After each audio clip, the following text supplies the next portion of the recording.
Welcome to WhiskyCast, cask strength conversation featuring news and interviews from the world of whiskey. I'm Mark Gillespie.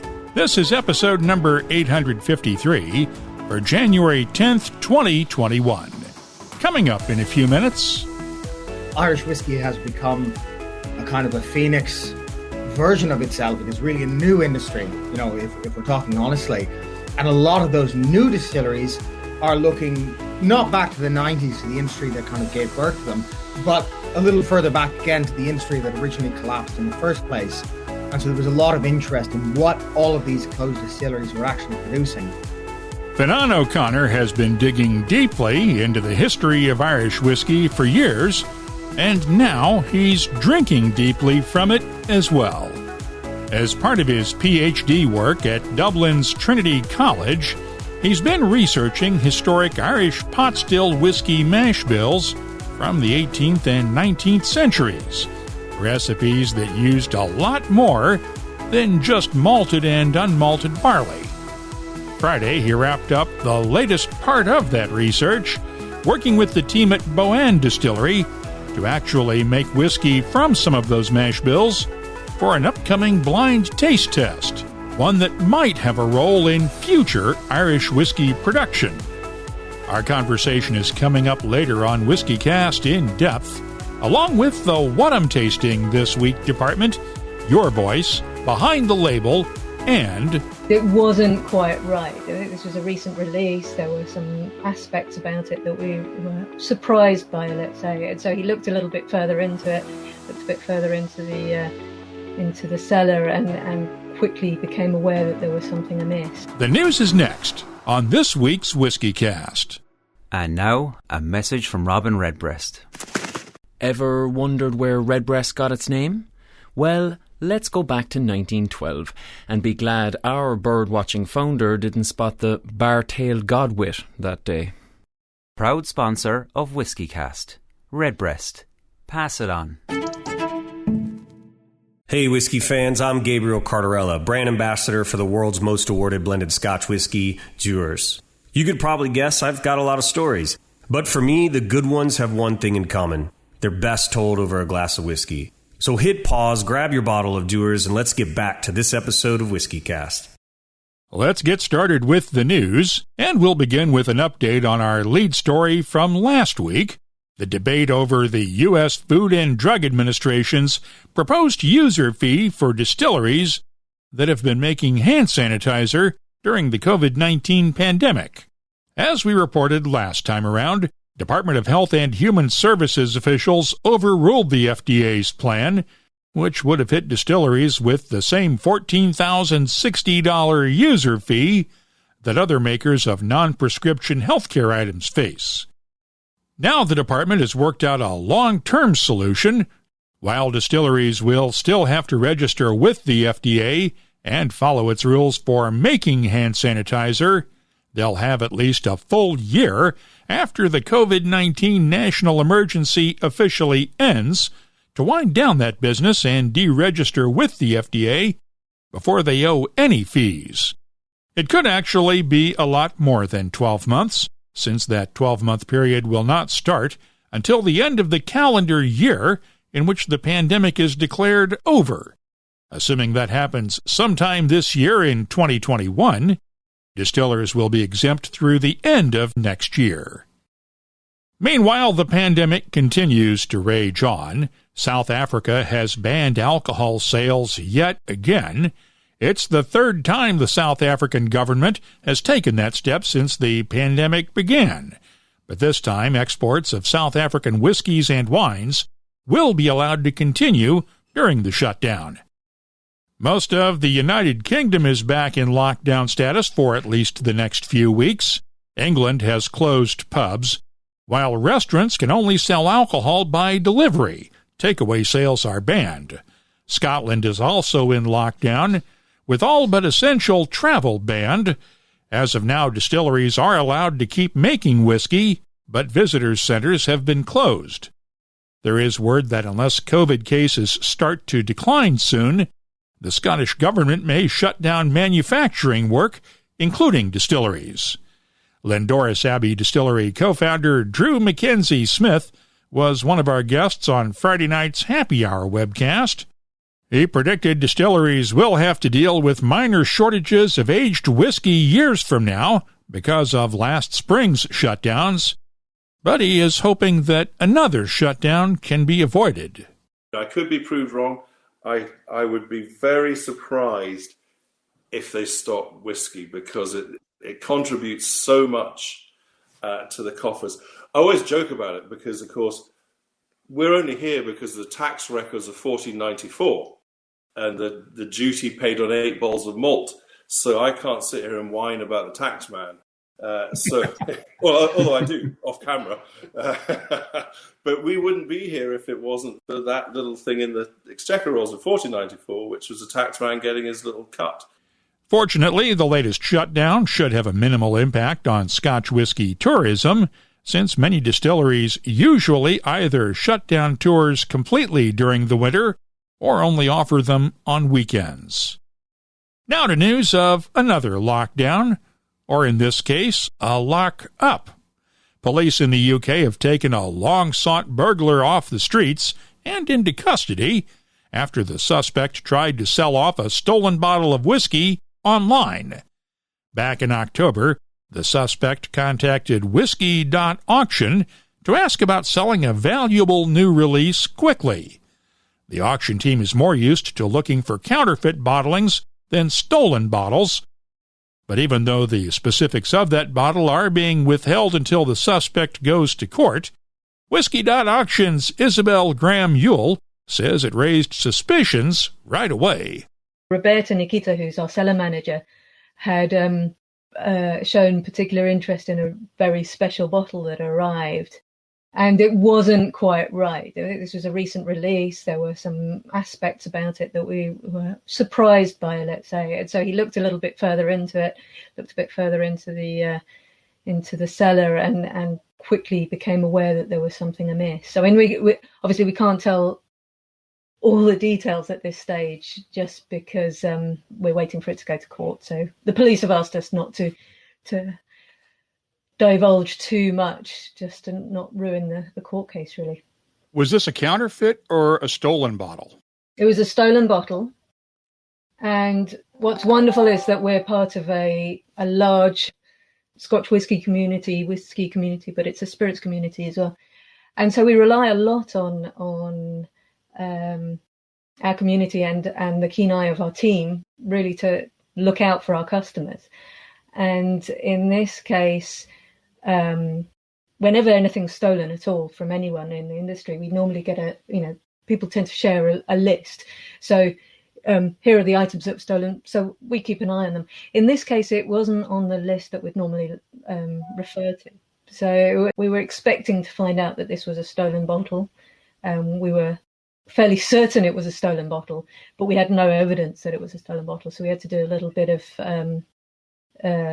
research to really track down what the problem was. And it did take us a while with the help of the police who had quickly recognised that we had spotted something amiss. The suspect also sold off other stolen whiskies through a variety of sources. This was the only one he tried to sell through Whisky.Auction. Isabel's team is used to working with the police. A couple of years ago, they helped police catch a whiskey counterfeiter who later jumped bail and is still on the run. Not much in the way of new whiskey announcements yet for 2021 so far, but we did get word this week that Chivas Brothers is now expanding distribution of the Aberlower 14-year-old single malt. It was launched last year as an exclusive in France and is now being rolled out in other European markets and the UK. As of now, there are no plans to make it available in the U.S. In the U.S., Luxco's Lux Row Distillers is adding a new bourbon to its Ezra Brooks lineup. Ezra Brooks 99 is a beefed-up version of the standard Ezra Brooks bourbon, with the bottling strength raised to 49.5% ABV, or 99 proof. It hits the shelves at U.S. retailers this month. There is no word on pricing. You can keep up on the latest whiskey news all week long at whiskycast.com. If you missed our first happy hour webcast of 2021 the other night with Lindoris Abbey Distiller founders Drew and Helen Mackenzie Smith and distillery manager Gary Haggart, the on-demand replay is available right now on the WhiskyCast YouTube channel. Finish listening to the podcast first, though.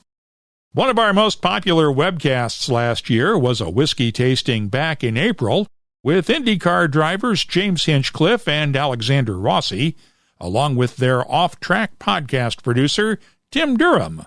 Since it's the off-season for racing right now, the guys will be joining us again this Friday for another whiskey tasting session. You can catch the fun live at 5 p.m. New York time, 10 p.m. London time, 2200 GMT, on the WhiskyCast YouTube channel, our Facebook page, Twitter, and Periscope.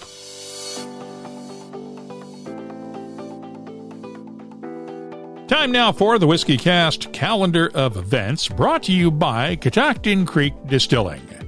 This would have been the week for the Victoria Whiskey Festival in Victoria, British Columbia, but of course the COVID-19 pandemic made that impossible.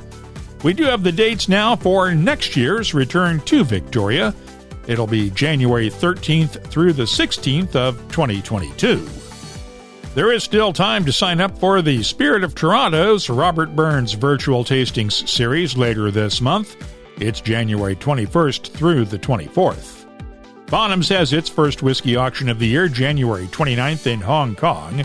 McTears will have its first auction February 12th in Glasgow, Scotland. As of now, the Beer, Bourbon, and Barbecue Festival is still on for February 27th in Tampa, Florida. The Fife Whiskey Festival is also on March 5th through the 7th in Cooper, Scotland.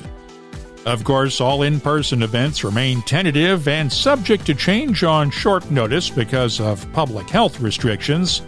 We are updating the calendar at whiskycast.com throughout the week as we get updates from event organizers.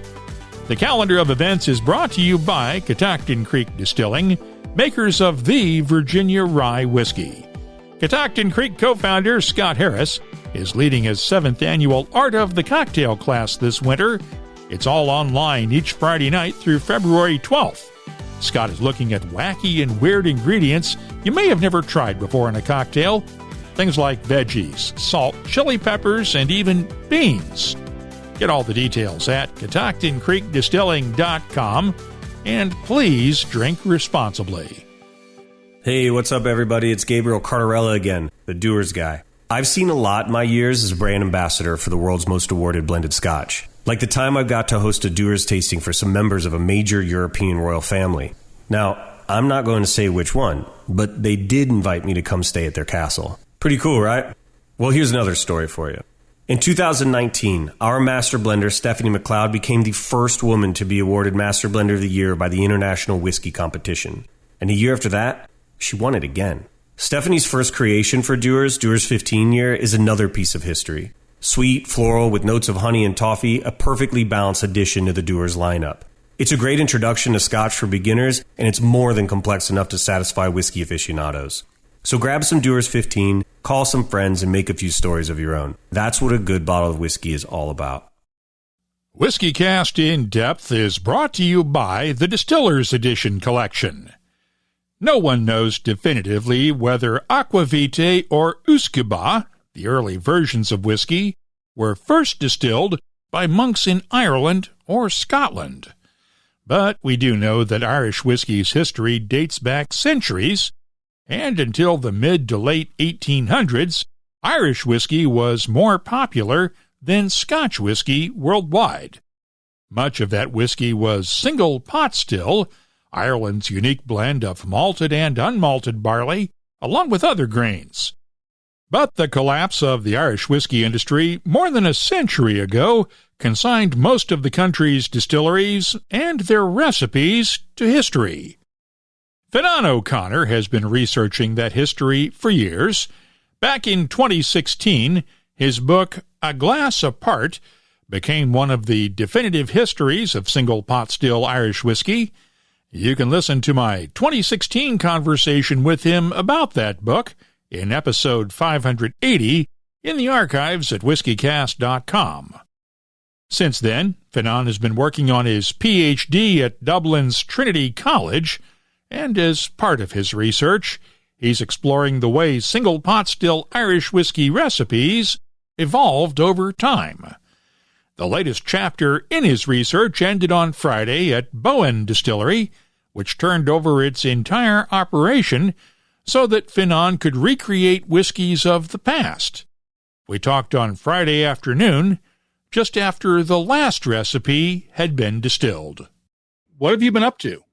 I think the last time we spoke, I had just gotten the academic funding. So I am on a track for a 4-year PhD, 2 years deep at the moment, on the history of Irish whiskey mash bills and the history of changing practices within the Irish industry before it collapsed. So, of course, Irish whiskey has become a kind of a phoenix version of itself. It is really a new industry, if we're talking honestly. And a lot of those new distilleries are looking not back to the 90s, to the industry that kind of gave birth to them, but a little further back again to the industry that originally collapsed in the first place. And so there was a lot of interest in what all of these closed distilleries were actually producing. And so that's what my thesis has been on, is like what the hell, old Bandon Distillery was making, what the hell old Locks Distillery, old Cumber, all these kind of legendary Irish distilleries that have closed down were actually doing, because we hear that as industrial history. We hear that there were distilleries and they closed down, but we don't hear it as the history of the liquid, the whiskey history. And so that's what I've been digging up. And I'm currently in the process of mucking about in like semi-recreation of as I knock back. Well, let me pour one of them. I'm here in the revenue office, surrounded by new make. It's a surreal experience. But at least pouring, and I can't say what any of them are until the experiment happens, but theoretically this is a high oats mash bill.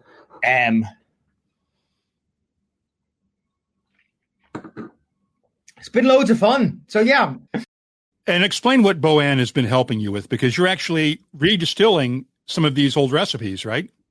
Yes. So we've got a whole rake of them. So most of my thesis is actually quite boring in terms of what I actually do. A lot of it's agricultural economics, talking about what was being grown at a different point, what price points were, etc., what might compel people. Because, of course, it's not all, top-tier distilleries looking to design a mash bill. There's other factors as well.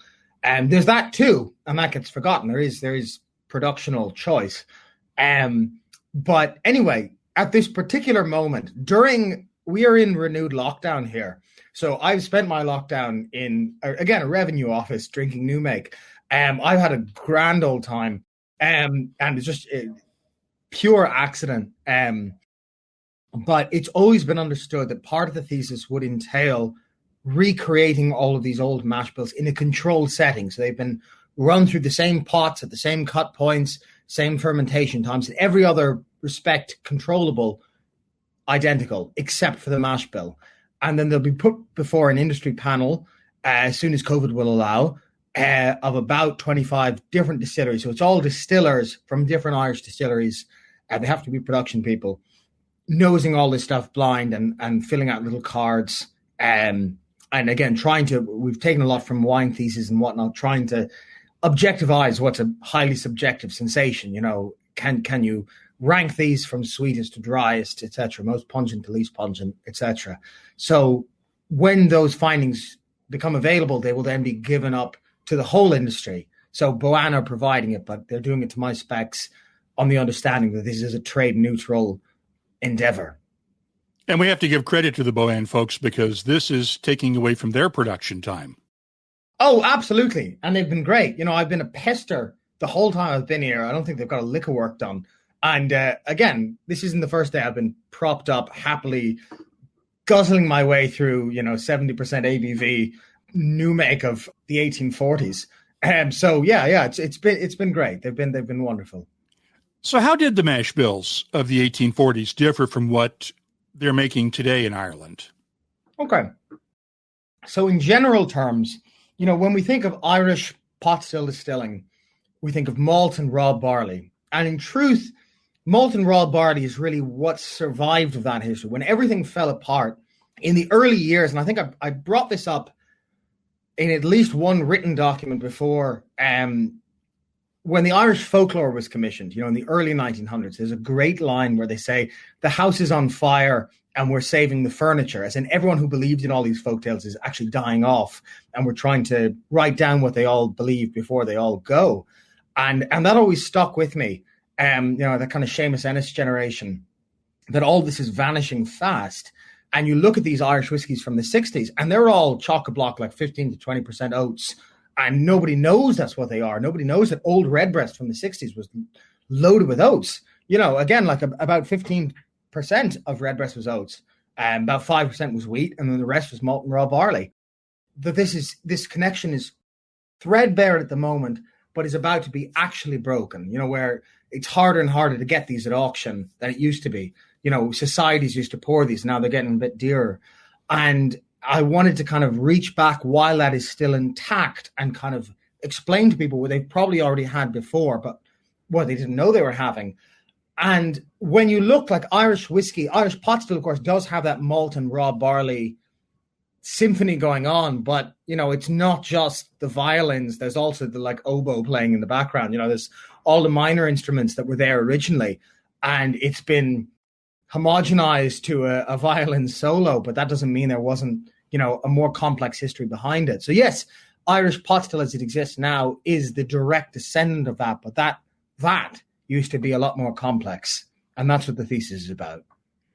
And the farmers back then were growing what they had available in their immediate area, and were distilling that, as opposed to being able to bring in malt and raw barley from all over Europe. Yeah, so it depends what century you're talking about. So obviously early history is all local. There's no such thing as importations. And then it slowly, after the 1800s, starts reaching out further afield. Ireland, it depends what you define as exports, because obviously Ireland before 1800 is a crown dominion, but it's technically its own thing. And then 1801, the United Kingdom becomes a thing, and it becomes much harder to track whether or not Ireland is even getting grain from England. Before then, it's registered as an import. And then after that, it can be very blurred. So each century, you have to kind of examine on its own terms to try and work out what you can differentiate. But even by the late 1800s, they were definitely taking malt from far abroad. But early on, yeah, it's all local. And it's about what you grow locally as well. And then similarly, like early mash bills, and there's a great misunderstanding in popular analysis of Irish whiskey history. There was malt whiskey, and then the malt tax happened and Irish pot still was born. And that's actually, upon scrutiny, gibberish. There was loads of random stuff kicking about in the 1600s, 1700s. The whole history is dirty and muddy and strange, and you dip your fingers in and you come out with like odd mixtures of peated oats and rye and whatnot. And you think, oh, Jesus, this doesn't really fit the story. And the further back you go, the more muddled that becomes. And then it kind of cleans up around the 1750s to the 1850s. And then you start seeing mash bills as in like house practices after the 1850s in a bigger way. And then in the 20th century, you get hard house practices. And then, of course, the whole thing falls apart in the early 20th century. And you end up with, two mash bills, malt and pot still a la New Middleton. And obviously this house practice becomes more prevalent as you go from farmer distillers to industrial-sized distillers as the Irish whiskey industry became an industry, right? Yeah, absolutely. I mean, when we strip all the romance away, a lot of the things that have shaped whiskey full stop have been the history of industrialization. Lengthy barrel maturation is to do with the history of industrializing whiskey. When you have surplus stock because you're a professional producer, you need to put it somewhere, and then it appreciates, and you put it out as older stock later on. It's the same, history of bourbon, history of Scotch, history of Irish whiskey. There's certain principles that prevail, and they're a huge part of the history of whiskey, but they get neglected because they're not romantic. They don't, they don't sell as well as saying you put whiskey in barrels to hide it from revenue rolling it down the Rushy Glen. But that's not real. That's not, the history of the trade. There's wonderful things to be taken from the early nascent points of whiskey, but they should be coupled with what was learned along the way. Absolutely.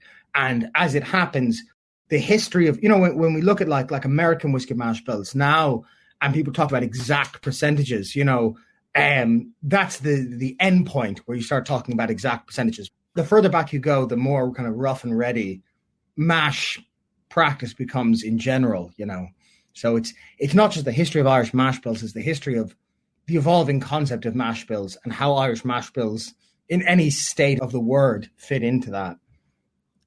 I'm getting really jealous watching you sipping that new make. Tell me about it, what you can tell me about it, and give me some tasting notes. Okay, well, we'll pick an odd one. I've got them on a whiteboard in front of me. Well, the one you were sipping right now, the one you were sipping on just now first, and then we'll then pick another one so we can compare the differences. Well, the one I was drinking just now is actually upstairs, so there's a pile of them upstairs as well. Okay.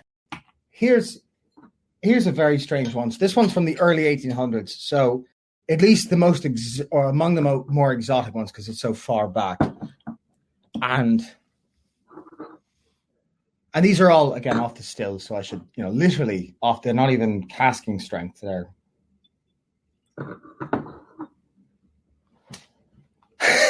It's odd stuff. It's like... What are the grains in this one that you can tell me? Wheat, barley, and malt. Okay. Is in varying percentages. Okay. And quite a sizable portion of wheat. And wheat exists in the American tradition through like wheated bourbon, etc., and like novelty expressions, wheat, Bernheim and whatnot, wheat whiskey. But seeing what wheat would do with raw barley and malt is kind of only understanding that by refraction, as it were. Like, well, that's what it does in, bourbon. That's what it does in makers and Pappy and whatnot, wheated bourbons. What will it do with malt and raw? What will it do superimposed onto green spot? New make, And so it's been kind of a mystery. And this one is quite heavy on the wheat. And to me, it smells like, you've ever talked to Irish people abroad? They go on and on about butter. Everybody's butter is too pale, doesn't taste buttery enough, is too, and they just wax evangelical about like Kerrygold. In the house. Good man. Yeah, Irish butter is fantastic.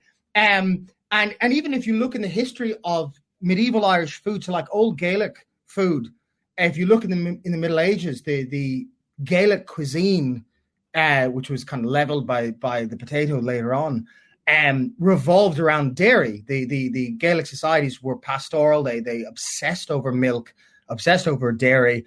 They didn't eat a lot of beef in comparison to the rest of Europe because they were prioritizing dairy production. So they ate a lot more pork and they drank a lot more milk.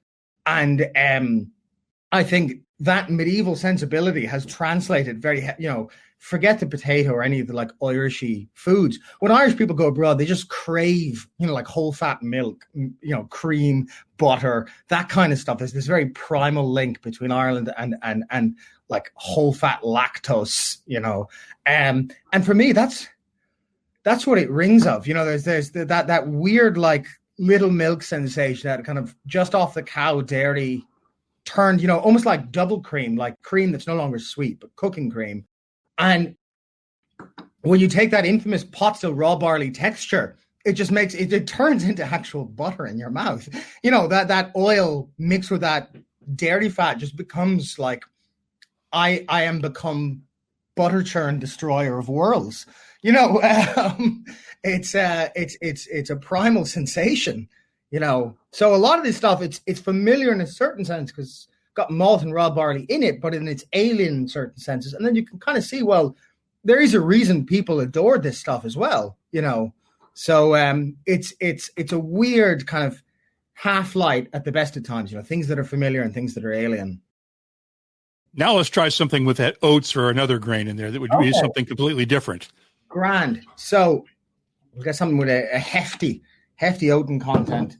Now, is this audio or visual? I wasn't quite sure. Can people see me making all these bizarre faces? I'm recording the video, but this is for audio for the most part. I'm recording it so I can see what you're doing. You'll have to imagine all the like bizarre facial gestures that accompany these like hefty red things. But anyway, you and I know the faces that are being pulled.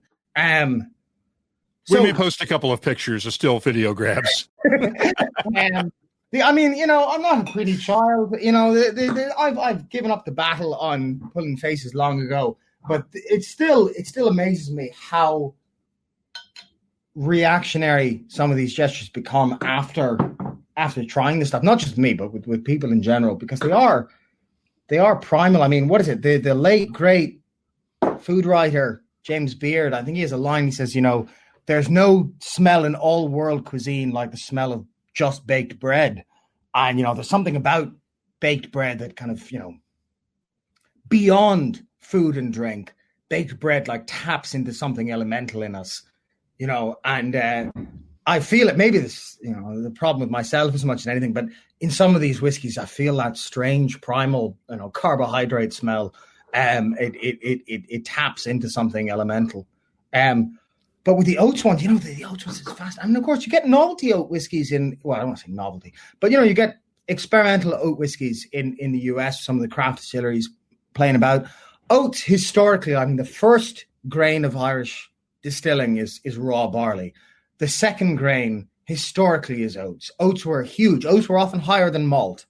You have them in huge percentages. And up until relatively recently, again, like Old Redbreast had about 15% oats knocking. Well, Old Bow Street had about 15% oats knocking about in it. And people don't know this because they haven't been told. And so they talk about like old Irish pot still, and they try and use flavor descriptors mixed with little bits of information. But, you know, what I want the thesis to do is make all of that open to let everybody know what they're actually drinking, and especially people who are producing stuff to know so that they can muck about with them themselves, you know. But what I expected from oats when we started upping the percentages was to see, you know, what you see oats do to like oatmeal stout, you know, like big creamy kind of mouth-filling type sensations. And they do that too, which raw barley already does with that kind of oiliness. So I thought, okay, this will go hand in hand. But there's a lot of stuff that oats do in Irish pot still that I had no idea they would do. And you start getting these like strange, almost like frosting on a cake kind of sensations, these very high note kind of vanillas, icing, sorbet kind of stuff. You know, where the hell is this coming from? Anyway, this one has it in spades. This is quite a high oat mash, and still high raw barley as well. And it's still got that ginger. It's still got that crackle. It's still very clearly Irish pot still. But then it has this weird like lemon rind.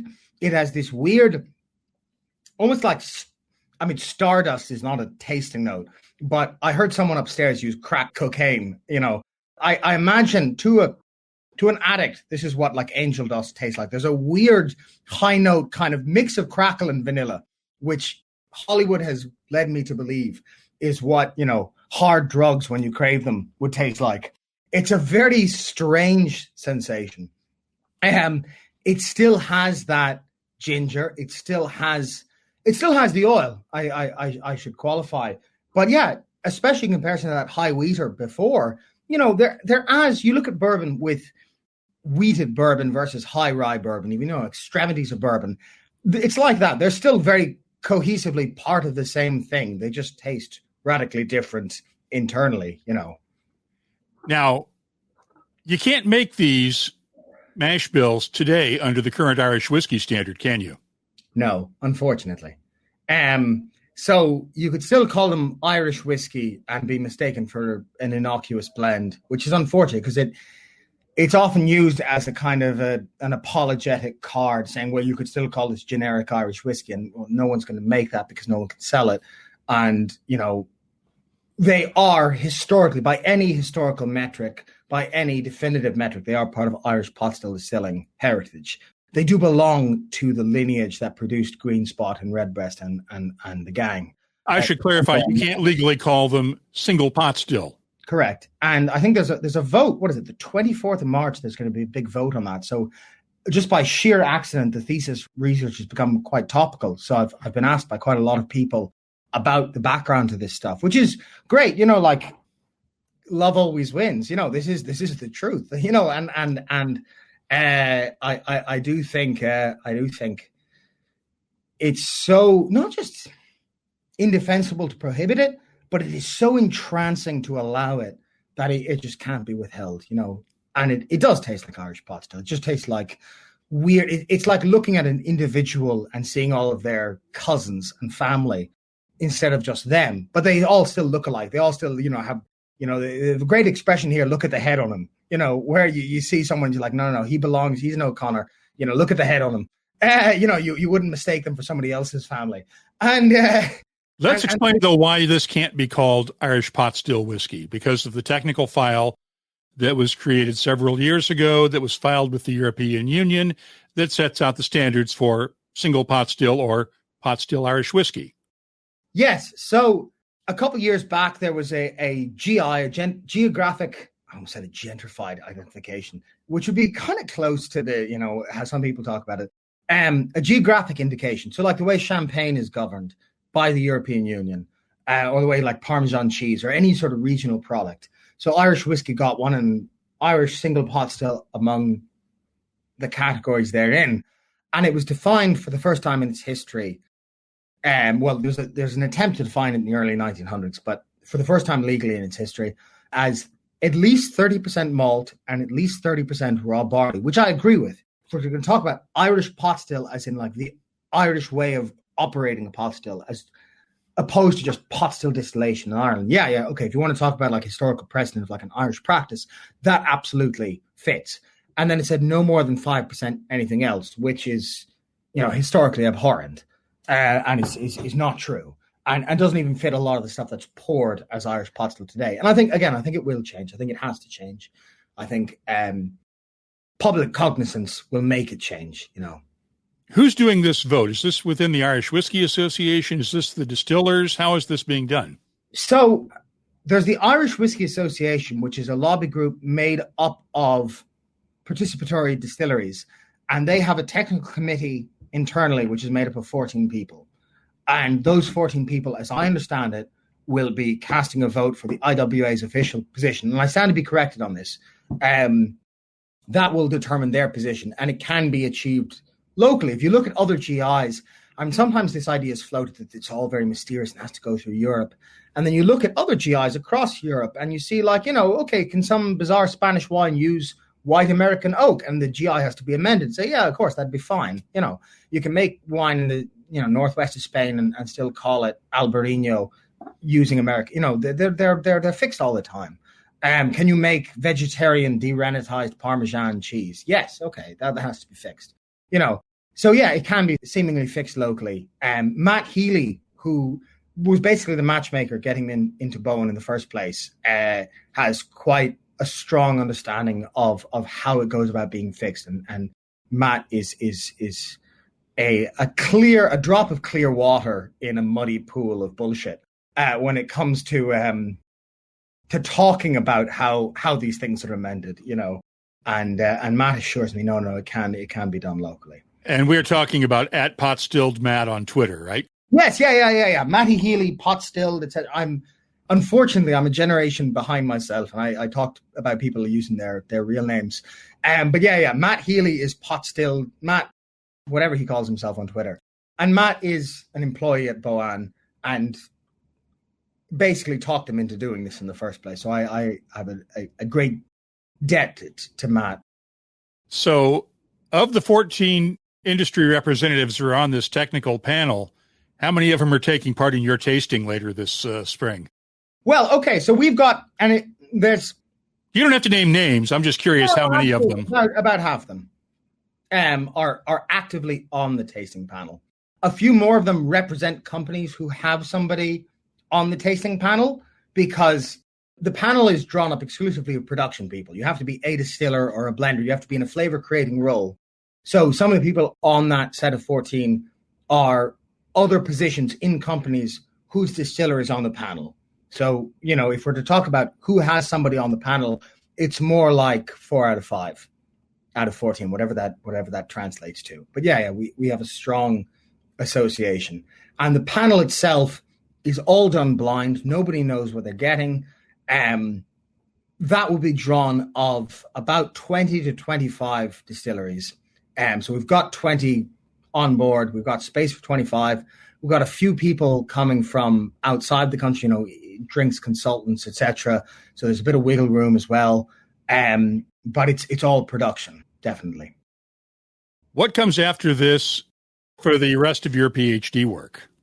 So this is the really trendy public bit of the PhD. This is the fun stuff. A lot of the PhD is agricultural economics. Why did wheat disappear after the 1850s? Why would someone have used oats in higher proportions in one era? Because of course it wasn't just flavor considerations. Everything's tampered by something. So for instance, Irish pot still is often seen as the child of the malt tax. Now, that's not actually accurate. I found records from about 100 years before the malt tax in Ireland talking about the use of raw barley.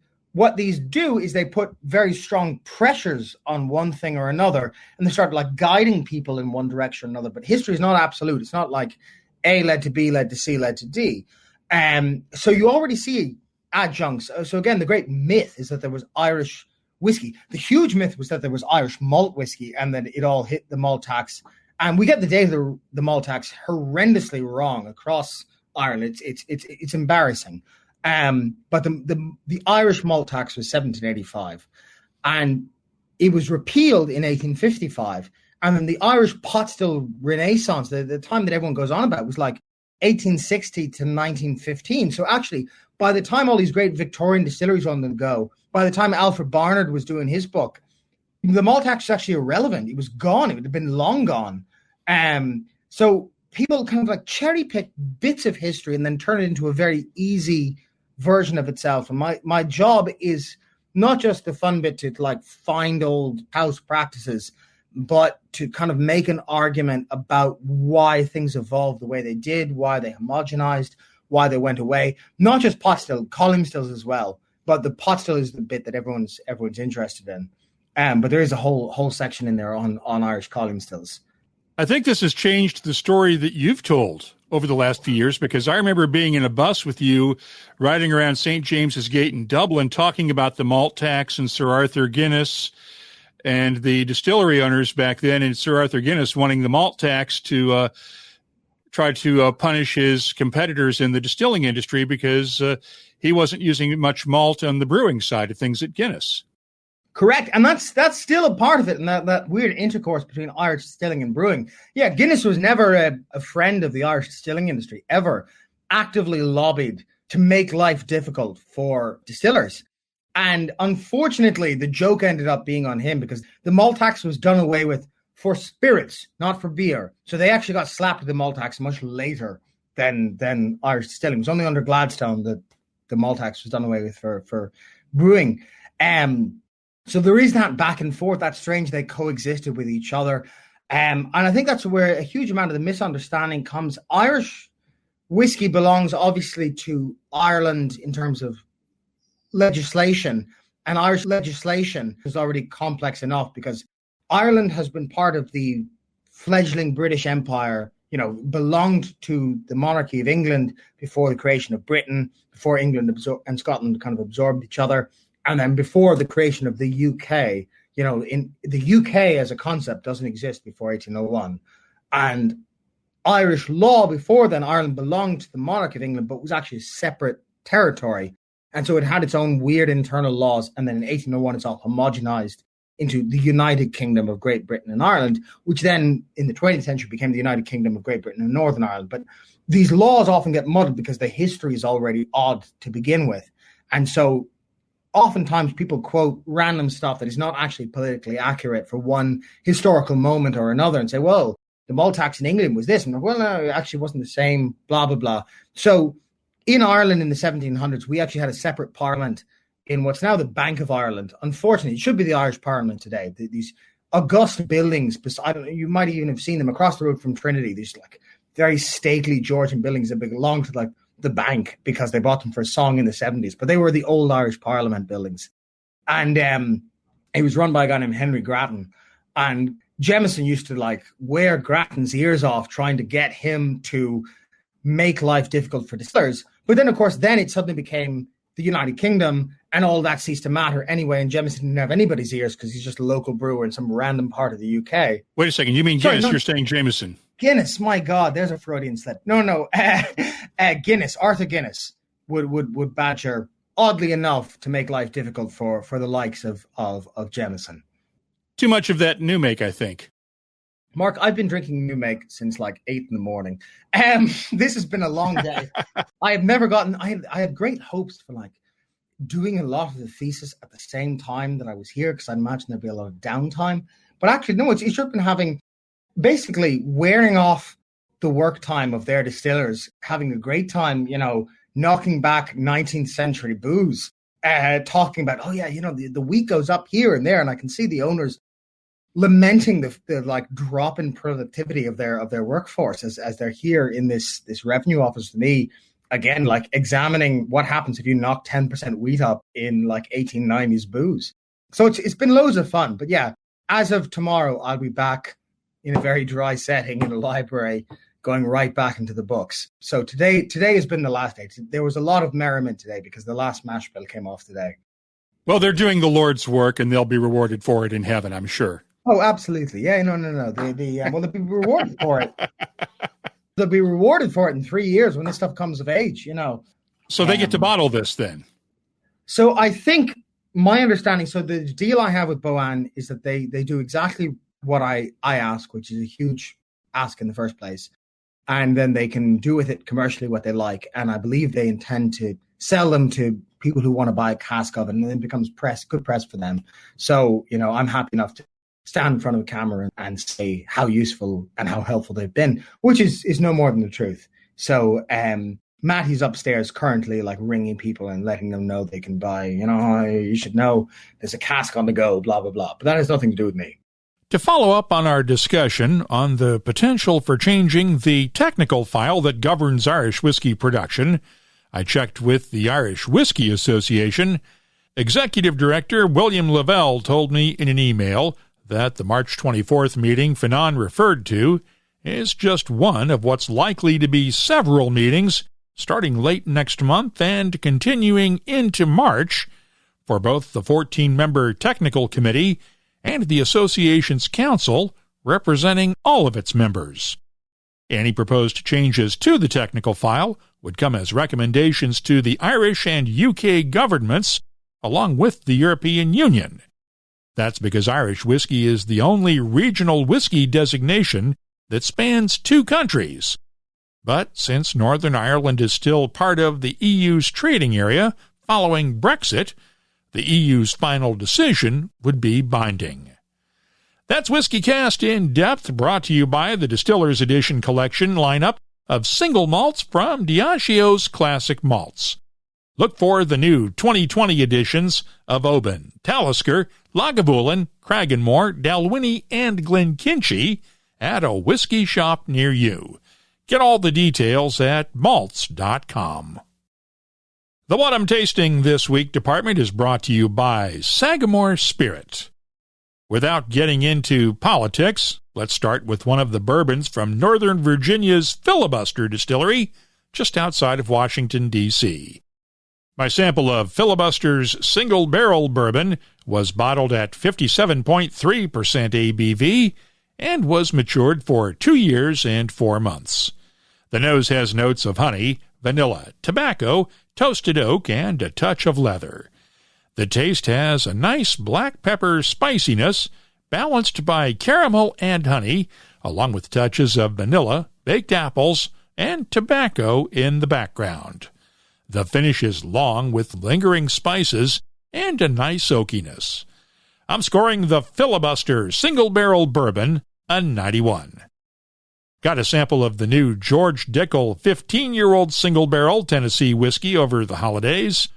The strength on this one will vary from barrel to barrel. My sample came in at 52.3% ABV. The nose has notes of toffee, charred oak, old leather, and dark chocolate. The taste starts off with a cherry cola flavor, followed by cinnamon and a touch of black pepper, along with honey, vanilla, and toffee notes that add complexity.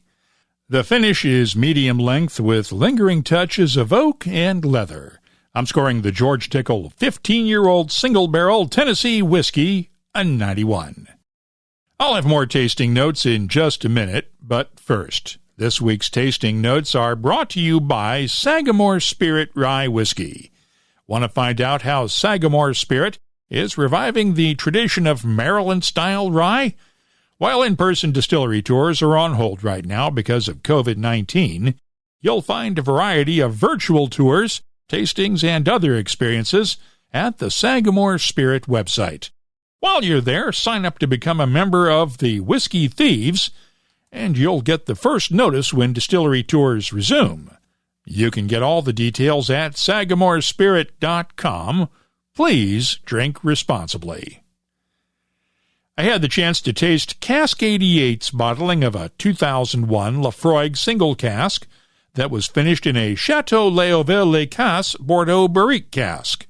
This 19-year-old single malt was bottled at 53.99% ABV.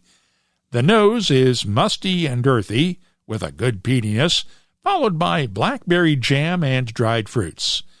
The taste has a good fruity tartness balanced by rich peatiness and gentle spices, with a touch of chocolate leading into the finish, which is long and smoky with hints of spices and chocolate. I'm scoring the Cask 88 2001 Laphroaig single cask a 94.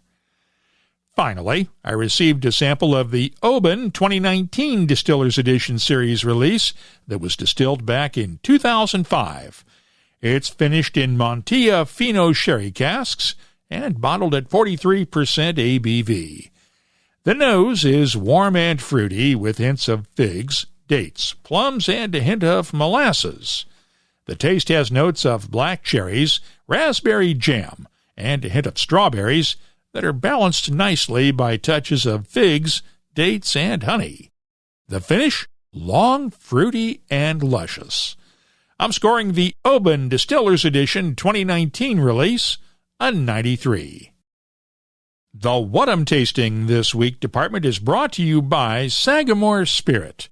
I'll be adding these tasting notes to our searchable list of more than 3,000 different whiskeys from all over the world. Check it out this week at whiskycast.com. And now, a message from Robin Redbreast. People never forget the person who introduced them to Redbreast. And then those people go on to introduce others to Redbreast, and soon the flock has grown exponentially. It's like a pyramid scheme. Without any of the bad stuff, of course. Proud sponsor of WhiskyCast. Let's open up the inbox now for your voice. There's been a thing going around on Twitter the last few days along the lines of name something without actually naming it.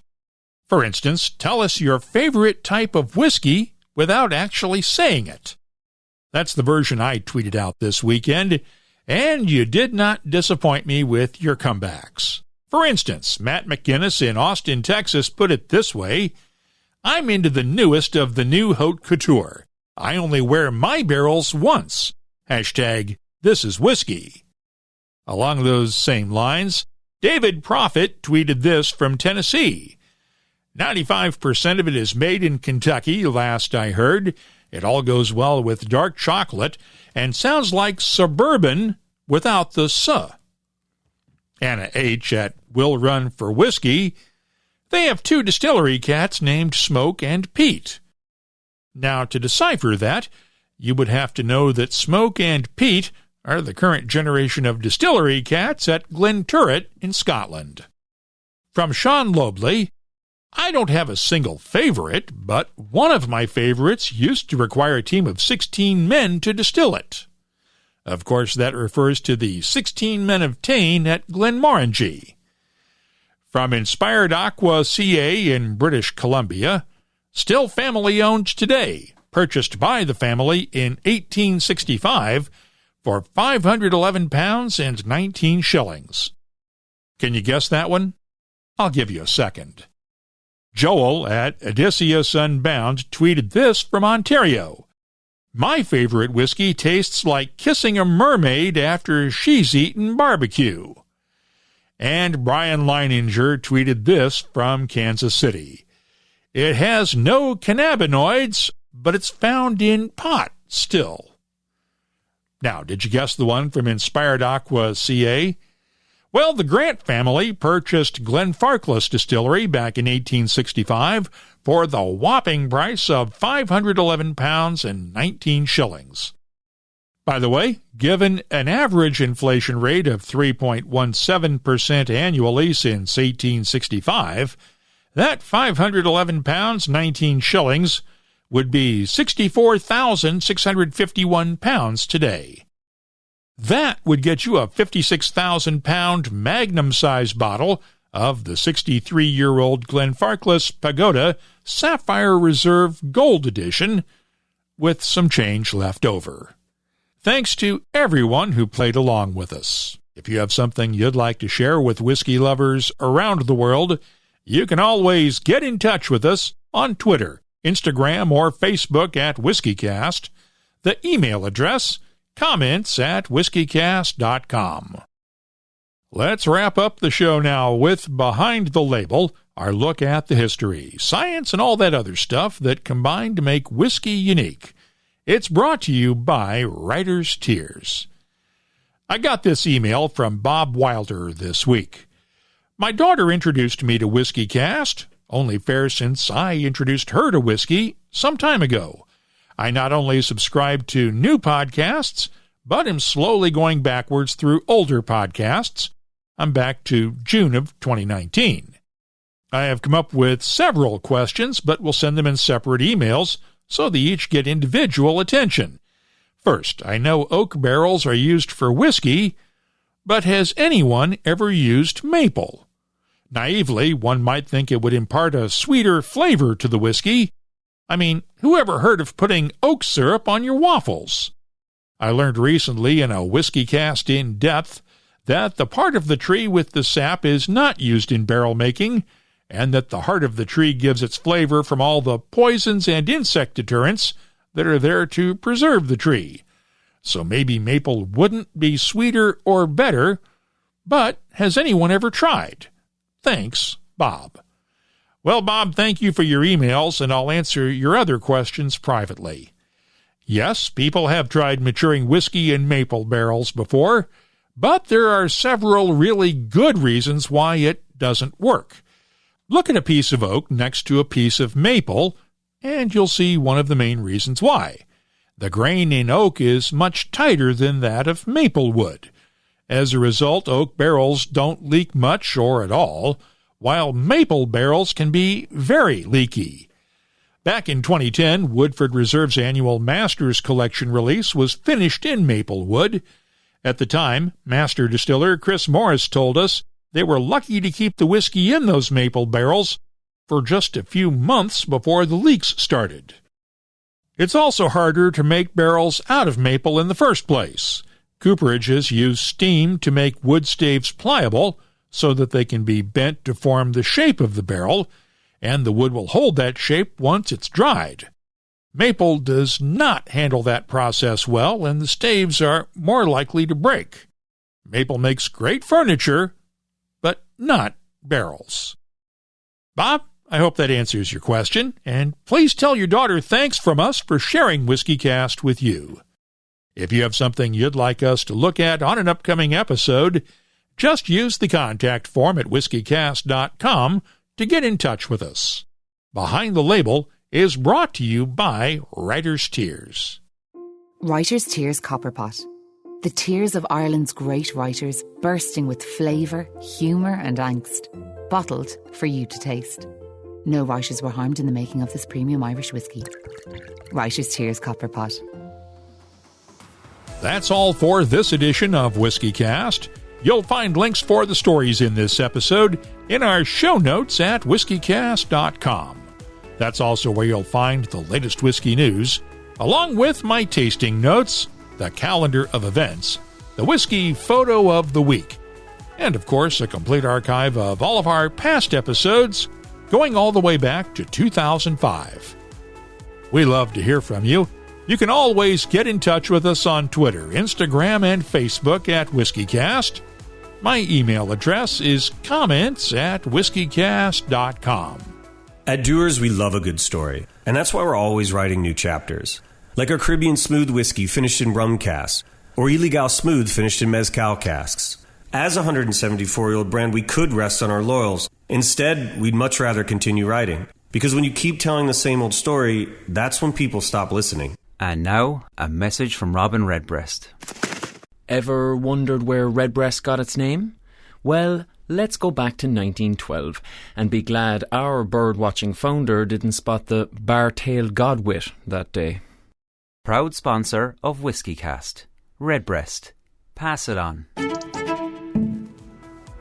WhiskyCast is a production of Cask Strength Media, copyright 2021, and comes to you from the charming, yet regrettably dry town of Haddonfield, New Jersey. I'm Mark Gillespie, reminding you that when you drink, please drink responsibly. Thanks for listening, and please stay safe.